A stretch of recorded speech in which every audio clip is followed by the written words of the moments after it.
James, and I do coaching. I do life coaching, divorce and separation coaching with breakups, and I also do some hypnosis or hypnotherapy, whichever way you want to call it.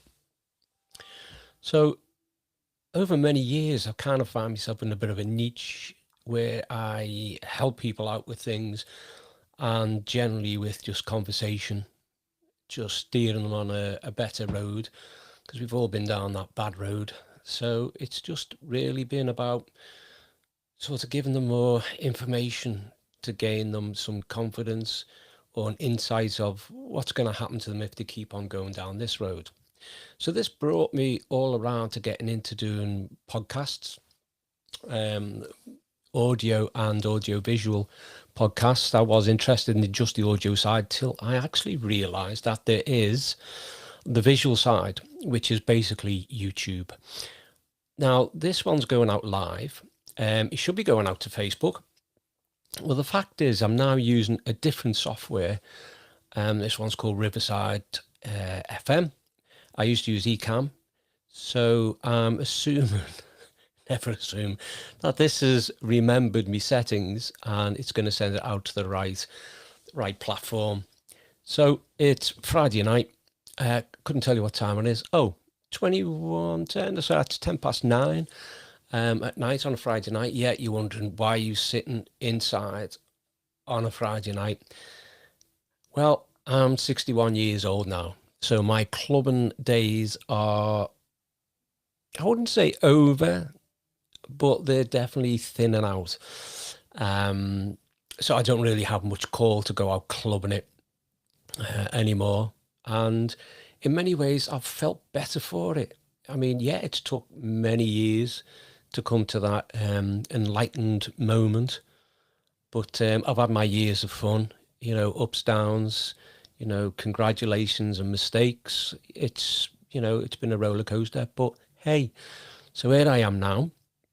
I would love to look at see if I can get up any chat. I'm really not sure whether it does or not.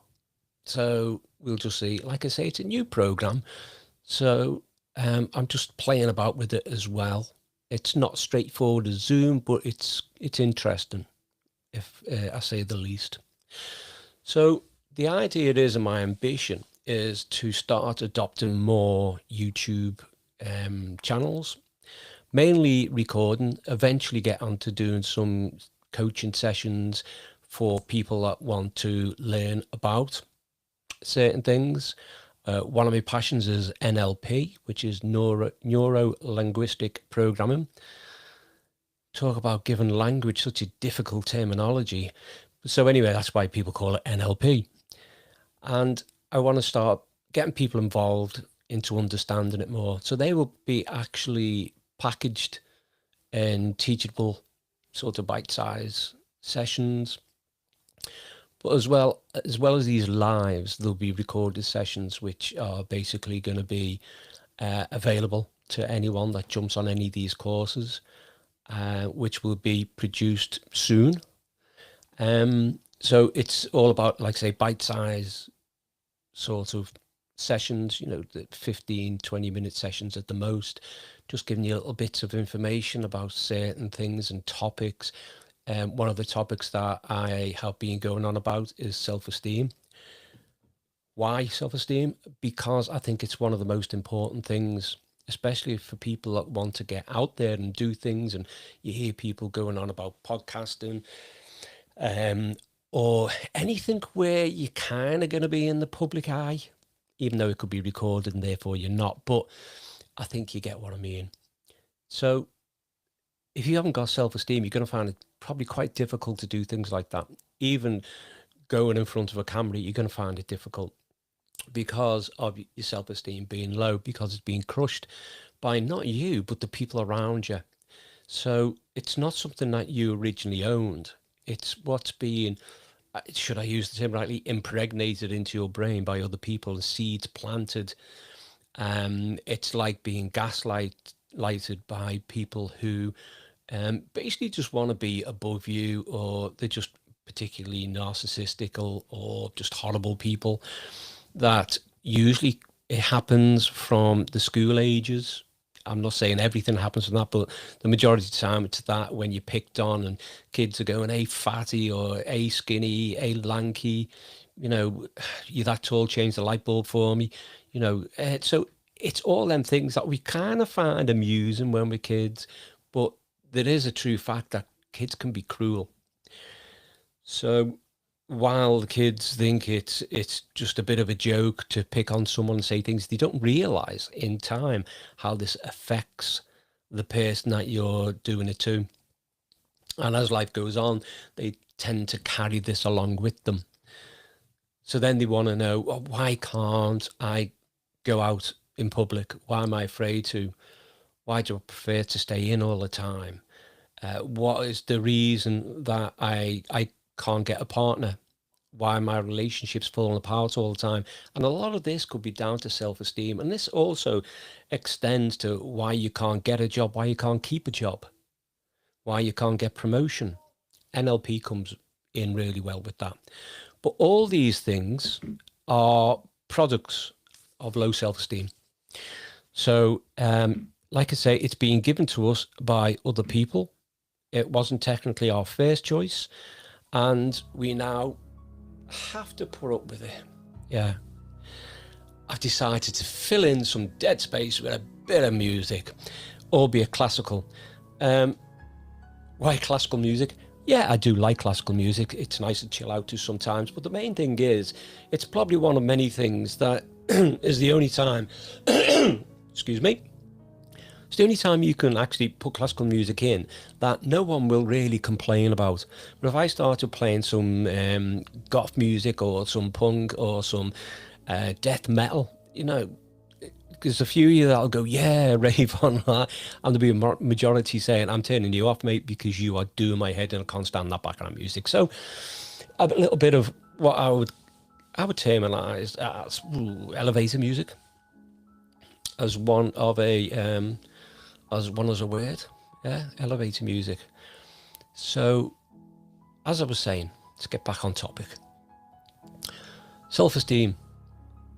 So one of the sessions that I do, which is on YouTube, it's free, obviously, and you can just listen away, but it basically gives a quick informative statement about self-esteem, and more so low self-esteem. Anyone with healthy self-esteem, they're not going to bother watching it because they don't need to. It's like, if you're well, why go to the doctors? So you won't need to look into that. But like I say, if you've got low self-esteem, even if you think you may have, it'll also give you some definitions and a way of understanding whether or not you've got low self-esteem or not. Then you've got the opposite side of the scale, which is excessive self-esteem. So that's when you've got someone who's got normal, healthy self-esteem, that they have the confidence that they can do things, and they have the confidence along with the ability to quite happily throw it out there. They're not afraid of people to see what they're doing because they're confident enough, and they have the self-belief is high enough for them to not worry about what people think. And also in the belief that what they are showing, producing, or they are creating is as it should be. So what's excessive self-esteem?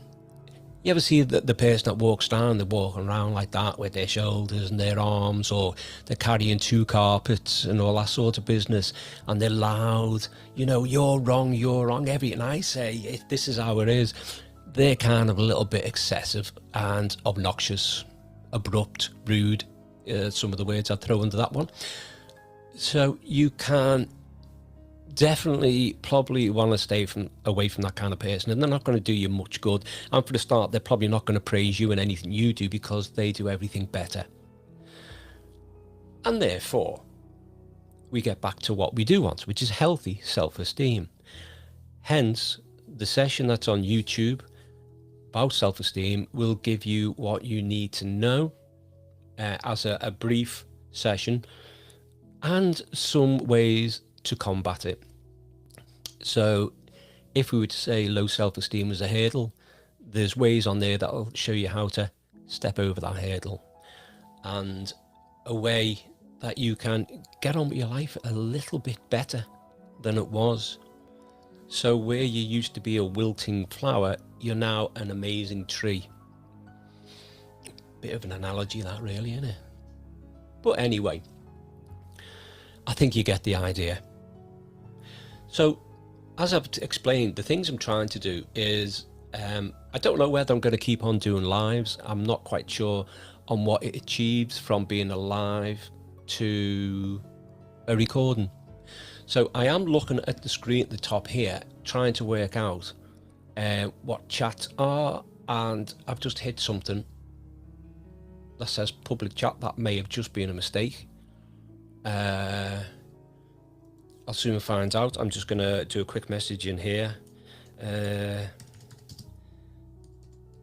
Chat away.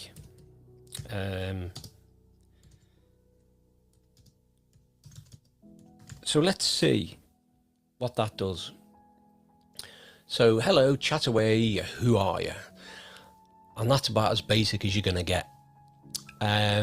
So if you are out there, and if this is as live as I think it is, as it may be, then please, by all means, type something in there. I'll give it a mention if it comes up. If I haven't mentioned anyone, then that probably means that there's no one on it. This is a first. So I would imagine, like I tend to do with things like TikTok, if I see something and it's not sort of, you know, interesting, I guess. So yeah, I'm just going to try and wing it from there on. So I am aware that it is coming up live.